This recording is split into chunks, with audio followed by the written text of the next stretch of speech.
नमस्कार, the Naveen Purohit show में आपका स्वागत है। मैं हूं आपके साथ नवीन पुरोहित और आज हमारे साथ चर्चा करने के लिए मौजूद हैं मध्य प्रदेश भारतीय जनता पार्टी के वरिष्ठतम नेता, उन्हें वरिष्ठ विधायक कहें, वरिष्ठ मंत्री कहें, वरिष्ठता और उनका नाम एक दूसरे का पर्याय बन चुके हैं। कहते हैं सर कि लोग टूट जाते हैं एक घर बसाने में और आपको चंद पल लगते हैं बस्तियां सजाने में। चुनाव में मतलब वर्तमान समय के चुनाव में और व्यक्ति प्रचार प्रसार के लिए नहीं जाए, लोगों से मिले नहीं, ये मतलब बहुत ही अटपटा सा लगता है सुनने में। आदमी को विश्वास नहीं आता कि ऐसा होता है क्या चुनाव। नवीन जी, आपने जो कहा ये बात सच है। ईश्वर की बहुत बड़ी कृपा है, ईश्वर का आशीर्वाद है और जनता का प्रेम और स्नेह जो मुझे अपने राजनीतिक जीवन में मिला, उतनी राजनीतिक यात्रा तय करते हुए कि हमारा विधानसभा का 9वां कार्यकाल आ गया। मैं जब भी पलट के देखता हूं तो ये बात सही है कि शुरू के समय संघर्ष के दिन थे, परिचय के भी थे, जन समस्याएं हल करने के भी थे, आंदोलन के भी थे, तमाम प्रकार के विवादों से जूझते हुए। कांग्रेस की सरकार जब थी उसमें मैं लगभग 20 वर्षों तक अपोजिशन में रहते हुए 2003 में जब भारतीय जनता पार्टी की सरकार आई, उमा जी जब मुख्यमंत्री बनी, बाद में गौर जी बने, बाद में शिवराज जी आए, वो तीनों मुख्यमंत्रियों के जो मुख्यमंत्रित्व काल था उसमें कैबिनेट मंत्री के रूप में रहा। एक तो मंत्री पद के रूप में भी मैंने लोगों से जो लगाव जुड़ाव, समस्याओं का हल करना वो बहुआ, और क्षेत्र के जो बहुत ही आवश्यक काम थे, विकास के काम, उन कामों के लिए लगभग मैंने 90% अपने क्षेत्र में कर लिया। सड़कें, पुल, पुलियाँ, रेल, हमारा ये हॉस्पिटल, स्वास्थ्य सेवाएं, शिक्षा संस्थाओं का खोलना, हायर सेकेंडरी स्कूल है, सीएम राइजिंग स्कूल हैं, तमाम प्रकार की जो एक प्रकार से स्वास्थ्य और शिक्षा और इंफ्रास्ट्रक्चर जो अधोसंरचना के क्षेत्र में जो काम हुआ, इससे भी लोगों का काफ़ी स्नेह मिला। जहाँ जाने नहीं पाते थे लोग, बारिश तो क्या, बारिश के 2-3 महीने बाद तक वो सड़कें जो हैं वो कीचड़ भरी होती थी। आज वहाँ पे दौड़ के आप जूते नहीं पहनो, सिर्फ ये शॉक्स जो मोजे हैं वो भी पहन के हमारे क्षेत्र की सड़कों पे आप जा सकते हैं। तो हमारे लिए एक खुशी दोनों तरफ, एक तरफ विकास और दूसरी तरफ जनता से जुड़ाव। एक भी घर मेरे क्षेत्र में किसी भी समाज का हो, एक भी घर ऐसा नहीं है जिससे मेरे व्यक्ति का संबंध नहीं हो। तो जब पूरा क्षेत्र वोटर नहीं, एक परिवार हो जाता है, तो फिर कोई भी चीज़ बाधा नहीं होती। और यही मेरे क्षेत्र में हुआ। जैसा आपने कहा कि पर्यायवाची हो गए, तो नवीन जी, पर्यायवाची बनने के लिए बहुत जिंदगी को एक प्रकार से मैं कहूँ जवानी होम करना, ये मेरी पूरी जवानी मैं जब खड़ा हुआ था चुनाव में, पहला चुनाव बहुत विपरीत हुआ थी। भारतीय जनता पार्टी का लोग झंडा लगाने से परहेज करते थे। इंदिरा गांधी जी की हत्या हो गई थी और उसके बाद जो कांग्रेस के पक्ष में माहौल था, तो हमारे बहुत ही जो एक प्रकार से संस्थापक हैं पार्टी के, ठाकरे जी, तब उन्होंने मुझसे चुनाव लड़ने के लिए कहा। तो मैंने कहा, दादा, अब ऐसे वक्त में जबकि हम मध्य प्रदेश की 40 लोकसभा सीटें हार गए, उसमें छत्तीसगढ़ भी था शामिल, अब तो वहाँ 11 चली गई, यहाँ 29 बची, लेकिन 40 लोकसभा सीटों में से हम सारी हार गए थे। ऐसे कठिन समय में तत्काल बाद विधानसभा चुनाव हो जाए, तो उस समय मैंने पार्टी का आदेश माना। हमारा नेतृत्व जो था प्रदेश में, ठाकरे जी थे और भी हमारे प्यारेलाल खंडेलवाल जी थे, नारायण प्रसाद गुप्ता जी भी थे, कैलाश सारंग जी थे, तो अनेकों लोगों की तरफ से, अरे भाई लड़ो, अभी लड़के हो, 28-29 साल की उम्र थी, लड़ गए, जीत गए ईश्वर कृपा से। और तब से ये राजनीति की यात्रा शुरू हुई। तो पता नहीं चला कि जवानी कब निकल गई। सामान्यतः ये होता है कि जब आप अपना राजनीतिक कहना चाहिए कि प्रतिनिधि या उत्तराधिकार घोषित करते हैं तो सामान्यतः एक विरोधाभास सामने आता है नेता पुत्रों के प्रति खासकर, और चुनाव में परिलक्षित भी हुआ है। लेकिन इस बार के चुनाव में पूरा चुनाव जो है आपके बेटे तो पहले से सक्रिय हैं, लेकिन इस बार बेटा और बहू दोनों लोगों ने चुनाव फील्ड में संभाला, तो वही विरासत, वही प्रेम, वही स्नेह, फर्क नहीं पड़ा। ये बात सही है कि ये पिछले 2 चुनाव 2018 का भी और अभी 2023 का भी, सही पूछो तो ये दोनों चुनाव मेरे बेटे ने और इस बार का चुनाव बेटे और बहू दोनों ने, इन दोनों ने और इसके अलावा हमारे क्षेत्र की जनता ने, हमारे कार्यकर्ताओं ने, सही पूछो तो इन्हीं ने चुनाव लड़ा। मैं तो सही बात है कि इन लोगों ने कहा कि आप तो घर आराम से रहो, 5 साल जाते हो शादी में, ब्याह में, बीमारी में, जन्म में, मृत्यु में, हर चीज़ में आप जब काम आते हो, विकास भी आपने खूब किया, परमार्थ के काम भी खूब किए, सभी कोई काम ऐसा क्षेत्र बाकी नहीं रहा जहाँ हमारे यहाँ मेरे बंगले पे 100 बेड का एक हाल है, जहाँ पे लोग बीमार आते हैं हम वहाँ से ले आते हैं, 4 एम्बुलेंस मेरी चलती हैं और मैं एम्बुलेंस में लेके यहाँ आते हैं, यहाँ रोकते हैं।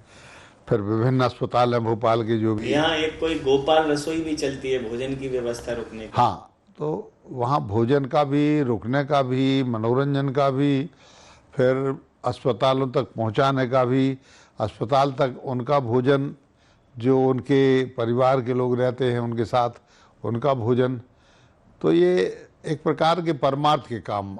जब हम ये कहते हैं कि हम एक परिवार हो गए और क्षेत्र के सारे लोग मेरे परिवारजन हैं, देखो घर में तो मेरे 2 लोग हैं सर, मैं हूँ और अभिषेक, उसके अलावा कोई है नहीं। मेरे विधानसभा क्षेत्र में मेरा कोई रिश्तेदार नहीं, कोई परिवारजन नहीं, कुछ नहीं, कोई नहीं है। 2 लोगों की आर्मी है। तो हम 2 लोग कोशिश ये करते हैं कि, क्योंकि मैं अपनी जाति का सहारा भी नहीं ले सकता, जाति से ब्राह्मण हूँ मैं, लेकिन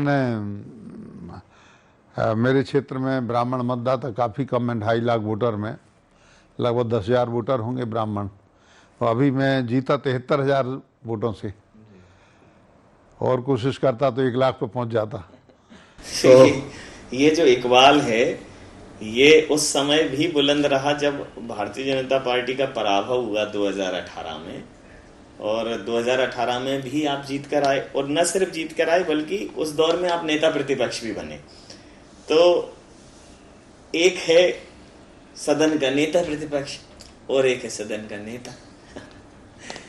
तो क्या इस बार ये संभावना देखा जाए कि वो बेंच, इस बेंच से उठकर इस बेंच तक की दूरी तय कर सकते हैं गोपाल भार्गव? नहीं, देखिए काल्पनिक प्रश्न है ये सब बातें, जो हैं, जो विषय हैं, मेरे लिए सेकेंडरी हैं, मेरी प्राथमिकता नहीं है। पार्टी जो तय करेगी, हमारा शीर्ष नेतृत्व जो तय करेगा, हमेशा ये स्वीकार्य रहा है। अगर मैं आपके अभी जो आपने एक अपनी जीत के विवरण में ये बात कही कि जातिगत विषय पर अगर आप लड़ते तो 10-12 हजार वोट हैं 2.5 लाख में, तो आपको क्या लगता है, जैसे इस बार कांग्रेस ने क्या किया, जो जातिगत जनगणना कराएंगे, जातिगत जनगणना कराएंगे, मुझे लगता है अगर इस चुनाव को बहुत गौर से देखें तो जाति को जनता ने सिरे से खारिज किया है। देखिए ठाकुरों के बड़े नेता गोविंद सिंह जी जो 7 बार से जीत रहे थे वो हार गए, केपी सिंह कक्का जी हार गए, नरोत्तम मिश्रा जी हार गए, ब्राह्मण नेता माने जाते हैं, हिंदुत्व का चेहरा माने जाते हैं। तो उधर अगर मैं बात करूं आदिवासी नेताओं की तो फग्गन सिंह कुलस्ते हार गए। अगर मैं अनुसूचित जनजाति की बात करूं तो लाल सिंह आर्य जी हार गए, जो खुद अनुसूचित जनजाति मोर्चा के राष्ट्रीय अध्यक्ष हैं। तो जातियों को बिल्कुल सिरे से खारिज किया कि मध्य प्रदेश में जाति की पॉलिटिक्स नहीं चलेगी, मध्य प्रदेश में तो प्रेम की पाती की पॉलिटिक्स चलेगी। 5 साल सभी नेता करते हैं, 5 साल में और क्या मिला के खिलाते हैं कि आदमी ऐसा हो जाता है कि नहीं। मतलब मैंने वो दृश्य भी देखा है कि आपकी विधानसभा में एक घटनाक्रम हुआ, बड़ा दुर्भाग्यपूर्ण घटनाक्रम था, कुछ कार्यकर्ताओं की मृत्यु हो गई, तो उस पर कोई दूसरी पार्टी के लोग पॉलिटिक्स करने पहुंचे तो आपके विरोध में बोलने पर उस घर की महिलाओं ने उन्हें खरी खोटी सुनाई कि उनके विरुद्ध बात मत करिए। तो क्या करते क्या है, ऐसा सम्मोहन कहाँ से सीखा है? नवीन जी, दो बातें हैं। एक तो शुरू में आपने जो कही कि जाति याद है तो राजनीति इस बार के चुनाव में बहुत ही व्यापक रूप से, बहुत प्रभावी रूप से नकार दी गई। आप सिर्फ जाति की दम पर राजनीति में सफल नहीं हो सकते, चुनाव नहीं जीत सकते। आपको अन्य काम भी करना पड़ेंगे, जिसमें विकास के काम भी हैं, लोक कल्याण की योजनाओं का क्रियान्वयन सटीक हो रहा है कि नहीं हो रहा है। आपकी कुछ निजी सोच की योजनाएं हैं जो सरकार नहीं चला पा रही, और अनेकों प्रसंग ऐसे होते हैं कि भाई चलिए कोई कहीं जा रहा, 2 मिनट रुक के पूछ लिया, भैया कहाँ जा रहे हो? सागर जा रहे। कैसे जा रहे, क्या बात है? उन्होंने कहा रिश्तेदारी में। किसे? क्या शादी मादी है? क्या ना शादी है। कहाँ कर दी पक्की? 2 मिनट लगाए, पूछ लिया। इसमें अपना कुछ जाता नहीं है, लेकिन उसको अच्छा लगता है। सुना है पिछले महीने बीमार थे, क्या हो गया था कुछ, या कहीं कोई घटना हो, कोई विषय हो, तो ये आपके रिश्ते बढ़ाता है। जाति आपको थोड़ा बहुत कारक तो आपकी विजय में होती है, निर्णायक नहीं हो सकती। मैंने देखा है कि ऐसी विधानसभाएं जहां एक घर का क्रिश्चियन रहा नोएडा क्षेत्र में, वो चुनाव जीत गया। एक घर के नेपाली हमारे जो राणा है, भानु राणा देवरी से, वो चुनाव जीत गए। तो ये मिथक जो है जाति का, ये चुनाव में बहुत टूटा। लोग पार्टी लाइन पे गए, भारतीय जनता पार्टी के लोगों ने जम के वोट दिया। राज्य की जो योजनाएं थी उनके लिए भी, और जो केंद्र की किसान सम्मान निधि वगैरह ये सब योजनाएं थी, इनसे काफ़ी वोट मिला। एक बात तो ये हुई, आपने कुछ उदाहरण भी दिए कुछ लोगों के, और ये बात सही है कि सिर्फ एक आधार पर हम विजय की कल्पना इस समय नहीं कर सकते। लोग काम मांगते जाते हैं, और इससे बड़ा है आपका लोक संपर्क। एक और बड़ी बात अगर मैं आपसे पूछूं, जैसे आपने कहा, एक तो लोक संपर्क हो गया, एक आपका काम। जिस प्रकार से मध्य प्रदेश में ये माहौल बना है कि लोक संपर्क और आपके काम के अलावा भी योजनाओं की आपने बात की, तो इस जीत में मोदी मैजिक है, लाडली बहना है, क्योंकि इस बार चेहरा मोदी जी थे। नहीं, मोदी मैजिक तो है ही। मैं तो इसलिए कहूँगा कि ये कल्पनातीत है। कोई सोचता नहीं था कि अचानक हमारा नेतृत्व जो है, राष्ट्रीय नेतृत्व, इतने सारे सांसदों के लिए, केंद्रीय मंत्रियों के लिए मध्य प्रदेश में, राजस्थान में, छत्तीसगढ़ में चुनाव लड़ने के लिए भेज देगा कि जाओ। इससे माहौल बना। ये जो 6 महीने पहले चुनाव के जो सरकार का एक प्रकार मिथक बन रहा था, सोच बन रही थी कि ये होगा, ये होगा, ये होगा। 6 महीने पहले तो आप बिल्कुल ऐसे हारते दिख रहे थे, बहुत पीछे थी भारतीय जनता। नहीं, मैं तो आश्वस्त था, उस समय भी था, और मुझे नहीं, लेकिन अनेकों, ये बात सही है कि अनेकों लोगों से जब बात करते थे तो कहते थे इस बार बराबर की टक्कर है। कोई ये भी कह देते थे कि आपकी पार्टी इस बार नहीं आ रही। ये सारी बातें होती थी। कुछ लोग कहते थे बदलाव होना चाहिए, कुछ लोग, सारी बातें होती थी। लेकिन मोदी जी ने जो ये एक प्रकार से नया प्रयोग किया, ये मुझे लगता है कि आज़ादी के बाद किसी भी राजनीतिक दल द्वारा किया गया पहला प्रयोग है, जहाँ पे इतने सारे लोगों के लिए एक प्रकार से कारपेट बम्बिंग जो की गई, जो बमबारी की गई, और उससे लड़खड़ा गया अपोजिशन लड़खड़ा गया। अब आप कल्पना कर सकते, केंद्रीय मंत्रियों के लिए इतने, सांसदों के लिए इतना सब लगा लेना, तो एक तो उससे एक परिदृश्य बदला। राज्य की योजनाओं से सही बात यह है कि लाडली बहना से भी, लाडली लक्ष्मी पहले ही से चल रही थी, उससे भी, और ये हमारी जो अन्य योजनाएं राज्य की थी, और केंद्र की मुफ्त में अनाज की योजना, मुफ्त में आवास की योजना, और भी किसान सम्मान निधि, ऐसी तमाम योजनाएं केंद्र की। देखिए, किसी जीत के पीछे कोई एक वजह नहीं होती, एक कारण नहीं होता। 10 कारण जब जोड़ते हैं तभी जो एंटी इनकम्बेंसी वो दूर होती है, और वो प्रो इनकम्बेंसी होती है शुरू। इसमें मोदी जी ने अपनी इमेज दांव पर लगा दी थी, चिट्ठी लिखी थी, बाकी और राज्यों में नहीं लिखी, लेकिन उन्होंने मध्य प्रदेश के मन में मोदी और मोदी के मन में मध्य प्रदेश। अगर कहीं कुछ ऊपर नीचे हो जाता तो बहुत बड़ा सवाल लगता उनके ऊपर। देखिए, मोदी जी को इतना कॉन्फिडेंस होता है कि मेरे लिखने से, मेरे कहने से यहाँ का वोटर निश्चित रूप से प्रभावित होगा और मतों की संख्या, वोटों की संख्या अच्छी होगी, ज़्यादा वोट बढ़ेंगे, विजय सुनिश्चित हो जाएगी। और इसी कारण से प्रधानमंत्री जी ने, देखो ये बात तो ये है कि प्रधानमंत्री जी इस समय देश तो क्या दुनिया के बहुत सर्वमान्य नेता हैं, और कोई भी नेता होता राजनीति में तो स्वाभाविक रूप से वो अपनी जो छवि होती है उस छवि के आधार पर, क्योंकि 5 साल हम इसलिए मेहनत करते हैं और छवि बनाने की इसलिए हम उसका काम करते हैं कि कभी यदि आवश्यकता हो, चुनाव हो, तो हम अपनी छवि के आधार पर चुनाव को जीतें। तो मोदी की छवि तो थी, स्वाभाविक है, अभी भी है। आज मैं दावे से कह सकता हूँ कि मध्य प्रदेश के सारे नेता भी एक बार विदेश यात्रा पर चले जाएं तो मोदी जी के नाम पे हम 29 की 29 सीटें जीत जाएंगे। तो आपने जैसा कहा कि एक बड़ा फैक्टर मोदी जी हैं। अब लोकसभा के चुनाव हैं, 3 राज्यों में पहली बार पर्यवेक्षक वगैरह ये सब आ रहे हैं। इवन मध्य प्रदेश जीतते तो मध्य प्रदेश के लिए बहुत मेहनत की, मध्य प्रदेश में उन्होंने अपना चेहरा दिया, पोस्टर, बैनर, होर्डिंग पर वो थे। राजस्थान जीतते तो रिवाज है कि हर साल वहां बदलते हैं। लेकिन छत्तीसगढ़ जो कांग्रेस का गढ़ बन चुका था, कांग्रेस उसे मॉडल स्टेट बताती थी, उसकी योजनाओं का कांग्रेस कहती थी हमारे स्टेट से सीखो। आपने छत्तीसगढ़ ही पलट दी। तो ये जो तीनों राज्यों का प्रभाव है, इस बार आपको क्या लगता है कि जो डबल इंजन की सरकार है वो उसका इफेक्ट अब जब ये मुख्यमंत्री वगैरह का चयन हो रहा है उसमें भी दिखेगा? निश्चित रूप से तीनों राज्यों में दिखेगा। देखिए, कांग्रेस का जो नेतृत्व है थका हारा नेतृत्व है। मध्य प्रदेश में देखिए आप, 75 से 80 वर्ष की लीडरशिप जो है, इतनी आयु की, तो मैं मान के चलता हूं कि कोई क्रेजी लीडरशिप सामने नहीं आए लोगों के। और लोगों के मन में जो एक प्रकार से, हालांकि उनका आंतरिक मामला मुझे नहीं कहना चाहिए, लोगों के मन में एक जज्बा, जुनून पैदा होना चाहिए कि अभी नहीं, तो वो पैदा नहीं कर पाई कांग्रेस।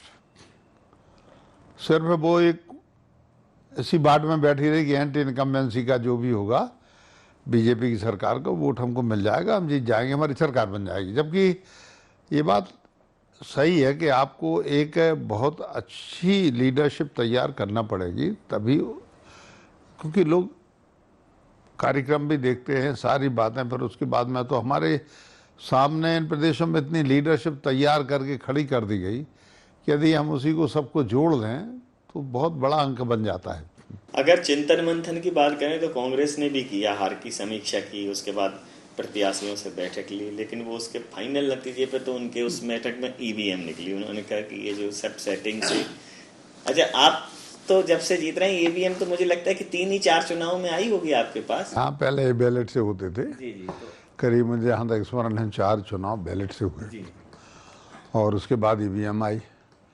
अब ईवीएम में कह रहे हैं कि ईवीएम में कहीं भी वोट दबाव आपको ही पहुंचता है। नहीं, देखें, सभी लोग कह चुके, मैं भी उसी को कह रहा हूँ कि कांग्रेस पार्टी जब भी जीतती है या जो भी पार्टी जो बीजेपी के खिलाफ है जब भी जीतती है तो ईवीएम की बात नहीं करती, और जब वो हारती है तो ईवीएम के लिए दोष देने लगती है। बच्चों जैसी राजनीति में मान के चलता हूँ। और अभी कर्नाटक में जीते ये, कर्नाटक के बाद हिमाचल भी जीते, हिमाचल के बाद अभी तेलंगाना भी जीते, तो क्या अलग अलग ईवीएम थी, क्या था क्या? देखो, तर्क ये होना चाहिए, आत्मावलोकन करें, ये बेकार के तर्क देना, बच्चों जैसी बातें करना, ये हास्यास्पद होता है जी।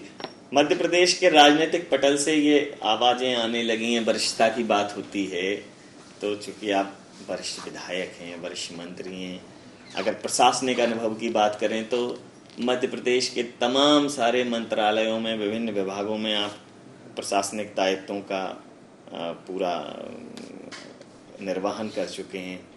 तो अगर कहीं नेतृत्व अगर ये जिम्मेदारी दे, क्योंकि अब आप क्या है कि थोड़ा विरक्ति के भाव में है कि बैठ के तो आप विधायकी करो, बैठ के तो विधायक, लेकिन अब अगर आपको थोड़ा सा उनको सक्रिय करना है तो कुछ बड़ा आपको वो देना पड़ेगा दायित्व, तो क्या अगर केंद्रीय नेतृत्व आपको दायित्व देता है तो गढ़ा कोटा के गढ़ से निकल के श्योपुर से शहडोल तक गोपाल भार्गव जी प्रदेश की सेवा करने के लिए तैयार हैं? देखिए, एक बात है, मैंने प्रारंभ में कहा, जब ठाकरे जी और हमारे प्यारेलाल खंडेलवाल जी, नारायण प्रसाद गुप्ता जी, सारंग जी, सभी के नाम मैंने लिखे, और भी अनेकों ना, सब लोगों का जब उस समय जो आदेश हुआ, सब लोगों का, भाई विपरीत स्थितियों में भी आपको लड़ना है, आपको बंजर जमीन में खेती करना है कि जब मैंने प्रत्येक आदेश को माना है, अभी पार्टी जो भी आदेश देगी, जो भी हमारा शीर्ष नेतृत्व कहेगा, तो मैं ये कहता हूँ, छोटे से छोटी सेवा करने के लिए भी और बड़ी से बड़ी कुछ भी जो भी जिम्मेवारी होगी, इसमें पीछे हटने का प्रश्न नहीं है। आग्रह कुछ भी नहीं है, इनकार किसी बात के लिए नहीं है। जैसा आपने कहा, आग्रह नहीं है और इनकार भी नहीं है। बहुत ज्यादा रेस वेश में घूमते नहीं है। जब जब जब पिछली बार भी ऐसा हुआ तो नेता प्रतिपक्ष के लिए, प्रदेश के लिए चौंकाने वाला था। अचानक नाम आया गोपाल भार्गव जी नेता प्रतिपक्ष रहेंगे। फिर बतौर नेता प्रतिपक्ष पूरे समय कांग्रेस के साथ संघर्ष किया और आपके कार्यकाल के दौरान ही कांग्रेस को सिर के बल। नहीं जी, यही तो चमत्कार है पार्टी का कि जो आदमी बहुत ज्यादा चक्कर नहीं लगाता दिल्ली के, उस आदमी से कहा जाता है जिम्मेवारी तुम उड़ो, तुम्हें जिम्मेवारी उठाना है। तो ये भी एक, मैं मान के चलता हूं कि लगता है कभी कभी कि एक तीसरी आंख जो है हम सभी को देख रही है, हम सभी की कार्य प्रणाली, कार्य पद्धति देख रही है।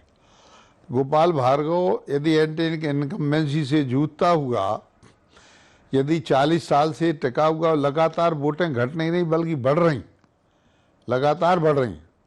पहली जीत मेरी 10,000 की थी, आज मेरी जीत 73,000 की।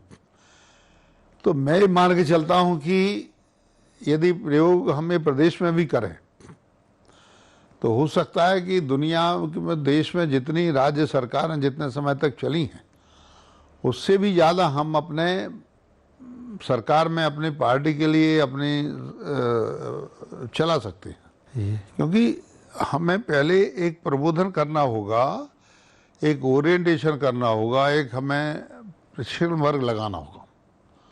मेरी जो मानता है कि उन सब लोगों से, मैं अपने आप में कोई बहुत अभिमान की बात नहीं कर रहा हूँ, लेकिन मैं कहता हूँ मुझसे भी ज़्यादा ज्ञानी, मुझसे भी ज़्यादा अनुभवी, मुझसे भी ज़्यादा वरिष्ठ और सारे लोग इस देश की और प्रदेश की राजनीति में रहे हैं, अभी भी हैं। तो नया जो आता है वर्ग आता है, एकदम अभिमान में हो जाता है, घमंड में हो जाता है, मैं ये बन गया, मैं वो बन गया। तो मैं मान के चलता हूँ कि इन सबसे परे हट के एक शब्द आजकल मजाक बन गया है, जनसेवा। यदि वास्तव में जनसेवा शब्द का सटीक यदि हम काम कर लेंगे तो मैं मान के चलता हूं कि कोई भी हवा चलती रहे, किसी की भी चलती रहे। एक संगठन हमारा मजबूत है ही, और यदि हम लोगों की सेवा करेंगे, मदद करेंगे और विकास के काम करेंगे तो कोई भी कारण नहीं कि हमें कभी इस प्रकार की कि भाई अब इस बार तो विचार इसको लोग बदलाव की बात कर बदलाव, बल्कि लोग तो ये कहेंगे भैया ये जितने समय तक रहे उतना ही अच्छा है। अच्छा, मोदी जी भी अपने आप को कार्यकर्ता कहते हैं, आप भी कहते हैं मैं तो पार्टी का कार्यकर्ता हूं। जब कहेंगे पार्टी जैसा आदेश करेगी, जो आग्रह करेगी, तो ना उससे इनकार है, ना उसके लिए कोई जिद है। उन्होंने तो ये तक कह दिया है कि आप मोदी जी कह के, माननीय कह के, मुझे मोदी बुलाओ, आप तो मोदी कह के बुलाओ। कार्यकर्ता मतलब प्रधानमंत्री जी का पूरा फोकस कार्यकर्ता पर, प्रधानमंत्री बनकर भी कार्यकर्ता बनने पर फोकस है। और आप तो कार्यकर्ता से एक स्टेप और आगे जाके बिल्कुल वो कॉमन मैन, वोटर वाली छवि के व्यक्ति हो। तो आपको लगता है कि अब राजनीति का एक नया ट्रेंड शुरू हो रहा है? क्योंकि इसके पहले कभी मैंने केंद्रीय नेतृत्व के साथ ऐसी जुगलबंदी प्रादेशिक नेतृत्व की नहीं देखी। प्रादेशिक नेतृत्व की जुगलबंदी इसलिए हुई है क्योंकि बहुत सक्षम राष्ट्रीय नेतृत्व है। आपने जो कहा नहीं मोदी जी, हम जब भी सभाओं में उनके साथ रहे या गए ना, और भी टीवी वगैरह देखते रहते हैं, जैसे मोदी स्टेज पे आते हैं मंच पे, और मोदी मोदी मोदी, कोई मोदी जी नाम नहीं था। अब मोदी जी तो जो साइकोलॉजिकल जो है उनकी बहुत ज़्यादा, जो मान के चले जो उनका चुंबक है बात को पकड़ने का, और ज़बरदस्त है। तो जैसे ही लोगों ने कहा मोदी, कोई मोदी जी नहीं कहेगा, मोदी मोदी मोदी, वो समझ गया कि ये जो यही एक पॉपुलर नाम है, एक पॉपुलर नाम है। इस कारण से उन्होंने जो कहा स्वाभाविक रूप से कि आप हमें एक सामान्य नाम की तरह यदि पुकारें तो हम असामान्य नहीं लगेंगे। अब वो मान्यवर श्री राम, मान्यवर ये और उस दुनिया भर की बात है। तो ये उनका बड़प्पन है कि ठीक है, जीवी लगाने से कोई आदमी बड़ा नहीं हो जाता, मतलब नहीं है फालतू, ये तो सब बेकार की बात है। अंतिम और महत्वपूर्ण प्रश्न सर कि कांग्रेस ने आगामी चुनाव के खतरे को भांपते हुए एक गठबंधन बना लिया था, उसका नाम दिया था इंडिया। हालांकि उस गठबंधन की जब बैठक हुई उसके बाद अभी तक दूसरी बैठक नहीं हुई है, और राहुल जी और उसका नेतृत्व कर रहे हैं, लेकिन इंडिया गठबंधन की अभी यहाँ थोड़ी सी झगड़े हो गए थे। अखिलेश यादव जी को कुछ कह दिया था, तो कौन है अखिलेश, तो अखिलेश यादव जी ने कहा था कि बहुत घमंडी व्यक्ति हैं, तो कांग्रेस बहुत चालू पार्टी, ऐसा उनके स्टेटमेंट भी आए थे। तो आपको क्या लगता है कि ये इंडिया बनकर आप लोगों को हरा सकते हैं, इंडिया गठबंधन बनाकर? कतई नहीं, अब तो ये काल्पनिक हो गया है। 4-5 महीने लोकसभा चुनाव के लिए बचे हुए हैं, अभी उनकी बैठक टल गई, कितने पार्टियां आती कितनी नहीं आती। देखिए, ये तो शेख चिलियों जैसे गठबंधन है, कोई मतलब नहीं है। अब उसमें आपके नवीन पटनायक नहीं आ रहे, उसमें अनेकों राज्यों के जो अपना आंध्र प्रदेश के मुख्यमंत्री नहीं आ रहे, तो मैं मान के चलता हूं कि ये कैसा लूला लंगड़ा गठबंधन है। फिर कई राज्य ऐसे हैं जहां पे जो स्थापित पार्टियां हैं वो कोई भी सीट दूसरी पार्टी को नहीं देना चाहती, तो गठबंधन काय का। अभी कांग्रेस पार्टी को लग रहा था कि तीनों राज्यों में हम जीत रहे, कम हम 2 राज्य में तो हम जीत ही रहे, हम क्यों शेयर करें आपसे सीटों का, नहीं लड़ी। और इसी कारण से अपोजिशन ने कहा कि भाई आप अकेले लड़े, हारे, जो कुछ भी हुआ, आपकी लोकप्रियता खत्म हो चुकी है, हम आपके साथ में क्यों रहें, हम आपके साथ गांठ बांध के कुएं में क्यों कूदें, साथ में रहें। एक ये भी होता है। तो गठबंधन तो अब काल्पनिक है, और मैं मान के चलता हूं कि इससे अब कुछ भी नतीजे नहीं निकलना है। तो जातियों का तर्क हारा है, हारी घुटन है हत्यारी, वैसे का वैसा मौसम है, हारी है वो मक्कारी, उम्मीदों का सूरज लेकर आया है उजियारा, उम्मीदों का सूरज फैले, एक नया सवेरा, एक नया उजियारा। भारतीय जनता पार्टी ने फिर से मध्य प्रदेश के पटल से लेके छत्तीसगढ़ और राजस्थान में एक नई उजास, एक नए नारे के साथ, सबका साथ, सबका विकास, सबका विश्वास। और उस नारे को मध्य प्रदेश के पटल पर कुछ एक नेता हैं जो पहले दिन से, जब भारतीय जनता पार्टी अपने अस्तित्व के संकट से जूझ रही थी और आज जब वो अपने शिखर पर है, उसको एकात्मकता के साथ, उसको समानता के साथ बुलंद किए हुए हैं। तो मध्य प्रदेश में ये बदलाव क्या रंग लाएगा वो तो देखना दिलचस्प रहेगा। लेकिन कुछ लोग होते हैं जो राजनीति में अपनी एक अमिट छाप छोड़ जाते हैं। गोपाल भार्गव जी उन्हीं नेताओं की पंक्ति में हैं। आपका बहुत धन्यवाद, बहुत आभार। तमाम सारे पहलुओं पर आपसे चर्चा हुई, आपने समय दिया, बहुत धन्यवाद। आपको धन्यवाद, आपने अवसर दिया।